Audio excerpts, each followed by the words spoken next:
Сергей Гапликов поручил Министерству образования установить видеонаблюдение на строительной площадке в Визинге. Там приступили к возведению школы по федеральной программе создания дополнительных ученических мест. Контролировать процесс скоро можно будет в режиме онлайн на сайте ведомства. Накануне в разговоре с главой подрядчик, кировская фирма, обещала завершить объект досрочно. Железобетон вывозится уже достаточно большие горы его, то есть РУБСы вывезены практически все. Из 1000 свай вывезено больше 200, вбито порядка 140. В общем-то, темпы за 2 недели достаточно высокие.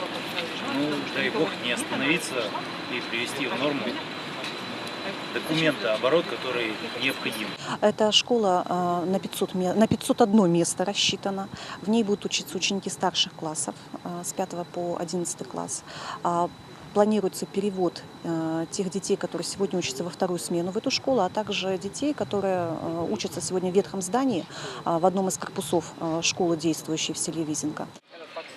В ходе рабочего визита губернатора сопровождали представители министерств. Именно они отвечают за исполнение апрельских поручений. Отмечено, что в части развития приоритетных направлений экономики Сысольский район уже сделал серьезные шаги.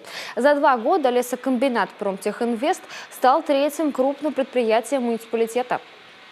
Общими усилиями, общими силами мы смогли добиться такого положительного результата в виде этого успешно действующего предприятия, на котором успешно трудится сейчас более 125 человек, с хорошей средней зарплатой, которую они получают вовремя, и с высоколиквидной продукцией, которую выпускает предприятие, которая с легкостью реализуется за пределами Российской Федерации.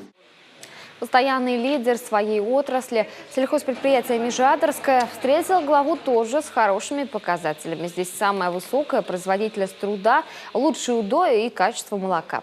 За прошлый год предприятие получило 60 миллионов рублей в качестве господдержки.